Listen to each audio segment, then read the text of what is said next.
النهاردة يا أبطال، جده هيحكي لكم عن بطل من أعظم أبطال الإسلام، محمد الفاتح. السلطان العثماني الكبير اسمه محمد الثاني، ابن السلطان مراد الثاني. اتولد سنة 833 هجري في مدينة أدرنة في تركيا، وكانوا بيلقبوه بالفاتح أو أبو الخيرات. والده السلطان مراد اهتم جدا بتربيته تربية قيادية، وسلموا العلماء كبار زي الشيخ أحمد الكراني والشيخ آق شمس الدين. وده يا ولاد الشيخ اللي كان له تأثير كبير جدا في شخصية محمد الفاتح، حببه في الجهاد في سبيل الله، وكان دايما يقول له: يمكن تكون انت الأمير اللي النبي صلى الله عليه وسلم قال عنه: لتفتحن القسطنطينية فنعم الأمير أميرها ونعم الجيش ذلك الجيش.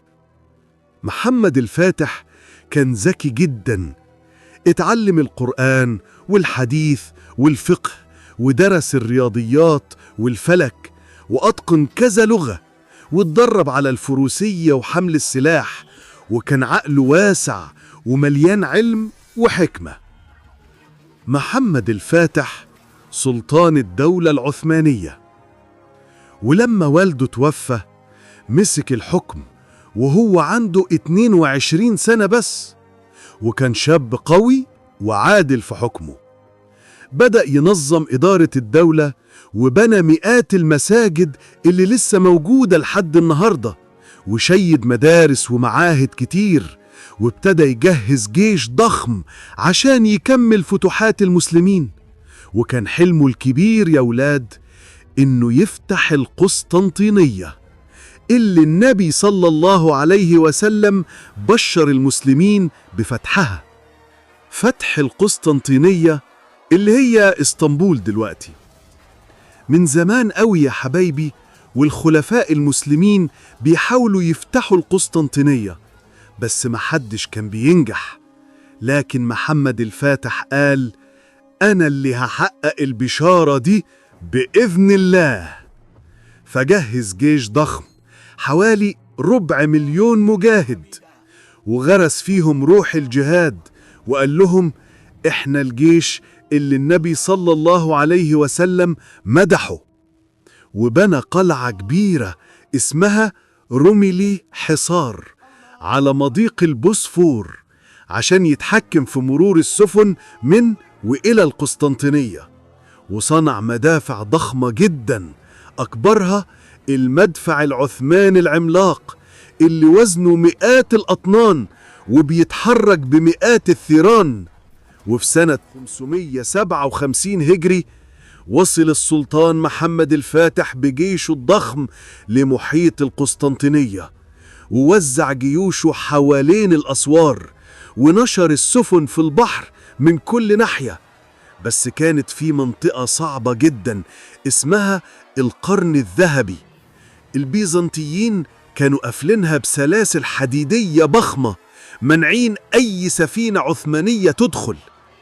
بدأت المدافع تضرب الأسوار بصوت يهز الأرض، وحاول السلطان يتفاهم مع قائد المدينة قسطنطين عشان يسلمها صلحا، لكن الراجل رفض.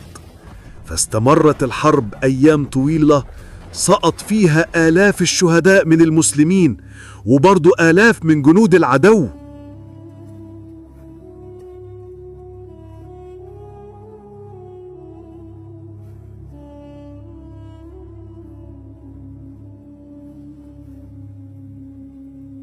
الخطة العبقرية اللي أبهرت العالم.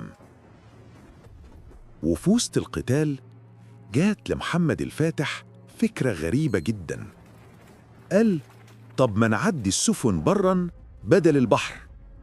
أمر بتمهيد الأرض لمسافة 3 أميال، وفرشها بألواح خشب مدهونة بالزيت والشحم. وفي ليلة واحدة بس جروا أكتر من 70 سفينة على البر، وأنزلوها جوه القرن الذهبي ورا السلاسل الحديد. تخيلوا يا أولاد لما البيزنطيين صحيوا الصبح شافوا أسطول المسلمين جوه مدينتهم، اتصدموا واتخضوا والرعب دخل قلوبهم. استمر القتال بعنف شديد، المسلمين بيحاولوا يتسلقوا الأسوار بالسلالم، لكن الدفاع كان قوي جدا والشهداء كتير. محمد الفاتح بنى قلعة متحركة من 3 طوابق مليانة جنود، بس العدو دمرها ومات اللي فيها. وبرضه المسلمين ما وقفوش، فضلوا يحفروا أنفاق عشان يدخلوا من تحت الأرض، لكن لما العدو اكتشفها ولع فيها النار. المعركة استمرت 55 يوم يا ولاد، والمفاوضات كلها فشلت. فقرر السلطان محمد الفاتح يهاجم هجوم شامل برا وبحرا من كل الاتجاهات، والمدافع شغالة ليل نهار لحد ما المدفع العملاق انفجر من كتر الضرب. لكن جنود الإسلام ما خافوش، فضلوا يتقدموا فوج ورا التاني، وفي النهاية وصلت كتائب الانكشارية بقيادة السلطان نفسه وتسلقوا الأسوار ورفعوا رايات النصر.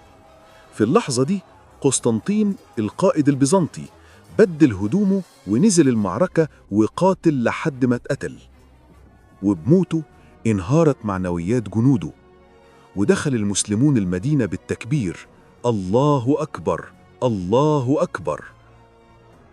وأول ما دخل محمد الفاتح المدينة أمر بالأذان في كنيسة آيا صوفية عشان تبقى مسجد، وسمى المدينة إسلام بول، يعني مدينة الإسلام، اللي بقت بعد كده اسطنبول.